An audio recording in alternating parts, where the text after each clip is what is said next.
ഗാസയിൽ ഓരോ രാത്രിയും 30 മുതൽ 40 പേരെ വരെ കൊന്നു കളയണം. ഇത് ഏതെങ്കിലും ഒരു അനോണിമസ് സോഷ്യൽ മീഡിയ അക്കൗണ്ടിൽ വന്ന വാക്കുകളോ പോസ്റ്റോ അല്ല.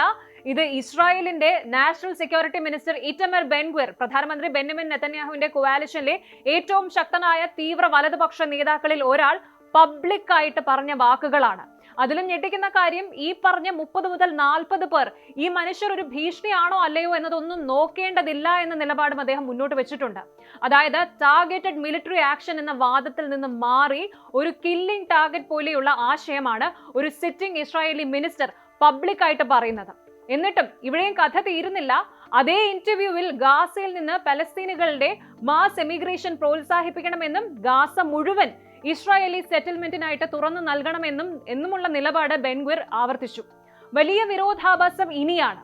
ഇതിനിടയിലാണ് അമേരിക്ക ഗാസ പീസ് പ്ലാനുമായിട്ട് മുന്നോട്ട് പോകുന്നത്. ഇതിനായിട്ട് ഹമാസ് നേതാക്കളുമായിട്ട് നേരിട്ട് സംസാരിക്കുന്നുണ്ട്.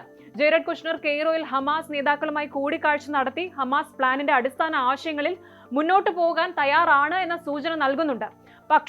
പക്ഷേ നെതന്യാഹു ഇപ്പോഴും ഹമാസ് പൂർണ്ണമായി ഡിസാം ചെയ്യുന്നതിന് മുമ്പ് ഇസ്രായേലി വിഡ്രോവൽ ഉണ്ടാകരുത് എന്നാണ് പറയുന്നത്. അങ്ങനെ നോക്കുമ്പോൾ ഒരു വശത്ത് പീസ് പ്ലാൻ, മറുവശത്ത് സീസ് ഫയർ പുഷ്. അതേസമയം ഇസ്രായേലി ഗവൺമെന്റിലെ ഒരു പ്രധാന മന്ത്രി പറയുന്നത് ഓരോ രാത്രിയും 30 മുതൽ 40 പേരെ വരെ കൊല്ലണം. ഇത് ശരിക്കും ഒരു കോൺട്രവേഴ്സ്യൽ സ്റ്റേറ്റ്മെന്റ് ആണോ? എന്താണ് ബെൻഗ്വിർ യഥാർത്ഥത്തിൽ പറഞ്ഞത്? ഇസ്രായേലിന്റെ ആഭ്യന്തര രാഷ്ട്രീയത്തിലും അന്താരാഷ്ട്ര നിയമവേദികളിലും ഈ പ്രസ്താവന ഉണ്ടാക്കാൻ പോകുന്ന ആഘാതം എന്താണ്? വിശദമായിട്ട് പരിശോധിക്കാം. അന്താരാഷ്ട്ര സമൂഹത്തെയും മനുഷ്യാവകാശ പ്രവർത്തകരെയും ഒരുപോലെ ഞെട്ടിച്ചുകൊണ്ട് ഇസ്രായേലിൽ നിന്ന് വീണ്ടും അതിരൂക്ഷമായ ഒരു പ്രകോപനപരമായ പ്രസ്താവന വന്നിരിക്കുകയാണ്. സംഭവത്തിന്റെ വിശദാംശങ്ങളിലേക്ക് കടന്നാൽ, മുൻപ് ഗാസയിൽ ബന്ദിയാക്കപ്പെടുകയും പിന്നീട് മോചിതനാവുകയും ചെയ്ത റോം ബ്രാസ്ലാവ്സ്കി നടത്തുന്ന ഒക്ടോബർ 8 എന്ന പോഡ്കാസ്റ്റിലാണ് ഈ വിദ്വേഷ പ്രസംഗം ഉയർന്നു വന്നത്. ഗസയ്ക്ക് മേലുള്ള വ്യോമാക്രമണങ്ങളുടെ അളവ് ഇസ്രായേൽ സൈന്യം കുറച്ചതിനെ ശക്തമായിട്ട് വിമർശിച്ചുകൊണ്ട് ബെൻഗ്വിർ പറഞ്ഞ വാക്കുകളാണ് ഇവ. താൻ പ്രധാനമന്ത്രി നെതന്യാഹുവുമായി വിയോജിപ്പിലാണ്. ഗാസയിൽ ഉടൻ ഭീഷണി ഉയർത്തുന്നവരെ മാത്രമല്ല, അല്ലാത്തവരെയും എല്ലാവരെയും ലക്ഷ്യമിട്ട് ടാർഗറ്റഡ് ആക്രമണങ്ങൾ നടത്തണം. ദിവസവും രാത്രികളിൽ 30 മുതൽ 40 പേര് വരെ ആളുകളെ വധിക്കണം. അവർ ജീവിക്കാൻ യോഗ്യരല്ല എന്നും അവർ മനുഷ്യരല്ല എന്നും ബെൻഗ്വിർ പരസ്യമായിട്ട് അധിക്ഷേപിച്ചു. ഇതിനു പുറമെ പലസ്തീൻ തടവുകാരെ തൂക്കിലേറ്റാൻ തനിക്ക് ആഗ്രഹമുണ്ടെന്നും അവർക്ക് നൽകുന്ന ഭക്ഷണത്തിന്റെ അളവ് കുറച്ചതിൽ താൻ സന്തോഷിക്കുന്നുവെന്നും ബെൻഗ്വിർ പറയുന്നുണ്ട്. ബെൻഗ്വിറിന്റെ പ്രസ്താവന കൊലപാതക ആഹ്വാനത്തിൽ മാത്രം ഒതുങ്ങി നിൽക്കുന്നില്ല. ഗാസയുടെ ഭാവിയെക്കുറിച്ചുള്ള ഇസ്രായേലിലെ തീവ്ര വലതുപക്ഷത്തിന്റെ തന്ത്രങ്ങളും അദ്ദേഹം വെളിപ്പെടുത്തിയിട്ടുണ്ട്. മാസ് എമിഗ്രേഷൻ ആണ് ഒന്ന്. ഗാസയിലെ പലസ്തീനുകളെ മുഴുവൻ അവിടെ നിന്നും മറ്റ് രാജ്യങ്ങളിലേക്ക് നിർബന്ധിതമായി നാട് കടത്തണമെന്നും ഗാസയെ പൂർണ്ണമായിട്ട് ഇസ്രായേൽ ഭൂപ്രദേശമാക്കണമെന്നും അദ്ദേഹം ആവശ്യപ്പെടുന്നു. 2 തീവ്ര കുടിയേറ്റം. 2005 ഇസ്രായേൽ ഒഴിപ്പിച്ച ഗുഷ് കാത്തിഫ് സെറ്റിൽമെന്റുകൾ പുനഃസ്ഥാപിക്കുക മാത്രമല്ല, ഗാസയിലുടനീളം പുതിയ ഇസ്രായേലി കോളനികൾ കെട്ടിപ്പടുക്കണമെന്നാണ് അദ്ദേഹത്തിന്റെ വാദം. അന്താരാഷ്ട്ര നിയമ വിദഗ്ധർ ചൂണ്ടിക്കാണിക്കുന്നത് ഇത്തരം പ്രസ്താവനകൾ കൃത്യമായി വംശീയ നിർമ്മാർജ്ജനം അല്ലെങ്കിൽ അന്താരാഷ്ട്ര കുറ്റകൃത്യങ്ങളുടെ പരിധിയിൽ വരുന്ന ഒന്നാണ് എന്നാണ്. എന്തുകൊണ്ടാണ് ബെൻഗ്വിർ ഇപ്പോൾ ഇത്തരം ഒരു പരാമർശം നടത്തിയത്? ഇതിന് 2 പ്രധാന കാര്യങ്ങളുണ്ട്.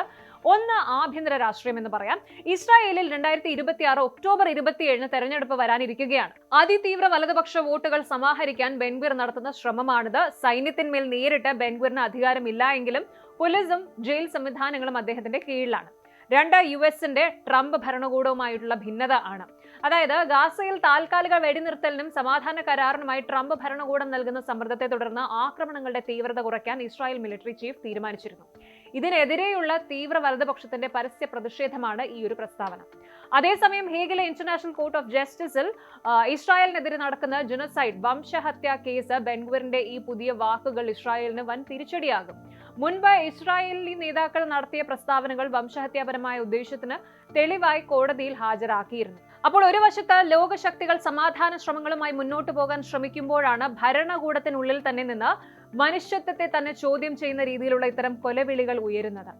അവർ മനുഷ്യരല്ല എന്ന രീതിയിലുള്ള മനുഷ്യത്വരഹിതമായ ഭാഷ പ്രയോഗിക്കുന്നത് ഒരു ആഗോള ജനാധിപത്യ രാജ്യത്തിന് ചേർന്നതല്ലെന്നാണ് അന്താരാഷ്ട്ര സമൂഹം വിലയിരുത്തുന്നത്. ബെൻഗ്വിറിന്റെ ഈ വാദങ്ങൾ ഇസ്രായേൽ സർക്കാരിനെ ആഗോളതലത്തിൽ കൂടുതൽ ഒറ്റപ്പെടുത്തുമോ എന്നത് വരും ദിവസങ്ങളിൽ കണ്ടറിയണം. നമ്മൾ ഓർക്കേണ്ടത് ഒരു കാര്യം മാത്രമാണ്.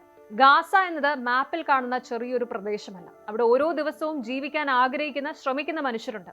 ഒരു കുഞ്ഞിന്റെ ശബ്ദം, ഒരു അമ്മയുടെ പേടി, ഒരു അച്ഛന്റെ പ്രതീക്ഷ, നാളെ വീണ്ടും സ്കൂളിൽ പോകാമെന്ന ഒരു കുട്ടിയുടെ ചെറിയ സ്വപ്നം. രാഷ്ട്രീയ നേതാക്കൾക്ക് ഇത് വെറും അക്കങ്ങളാകാം, 30 പേർ, 40 പേർ, 100 പേർ എന്നൊക്കെ പറയുന്നത്. പക്ഷെ ഒരു കുടുംബത്തിന് അതൊരു മനുഷ്യന്റെ നഷ്ടമാണ്. ഒരു വീട്ടിലെ അച്ഛൻ ഇല്ലാതാകുന്നത്, അല്ലെങ്കിൽ ഒരു അമ്മയുടെ മകൻ തിരിച്ചു വരാത്തത്, ഒരു കുട്ടിക്ക് ഇനി ഒരിക്കലും അച്ഛനെ വിളിക്കാൻ കഴിയാത്തത്, ഇതൊക്കെയാണ്. അതുകൊണ്ട് ഗാസയിലെ യഥാർത്ഥ വിജയം ആരാണ് കൂടുതൽ ആക്രമണം നടത്തിയത് എന്നതിലല്ല, മറിച്ച് ഒരിക്കലെങ്കിലും ഒരു കുഞ്ഞിന് പേടിയില്ലാതെ ഉറങ്ങാൻ കഴിയുന്ന ഒരു രാത്രി ഉണ്ടാകുമോ എന്നതിലാണ്. സമാധാനം എന്ന വാക്ക് രാഷ്ട്രീയ നേതാക്കളുടെ നെഗോസിയേഷൻ ടേബിൾ മാത്രം ഉണ്ടാകേണ്ടതല്ല. സമാധാനം അത് ഗാസയിലെ ഓരോ സാധാരണ മനുഷ്യന്റെ ജീവിതത്തിലും എത്തണം. കൂടുതൽ വാർത്തകൾക്ക് news 18 Keralam YouTube channel subscribe ചെയ്യുക.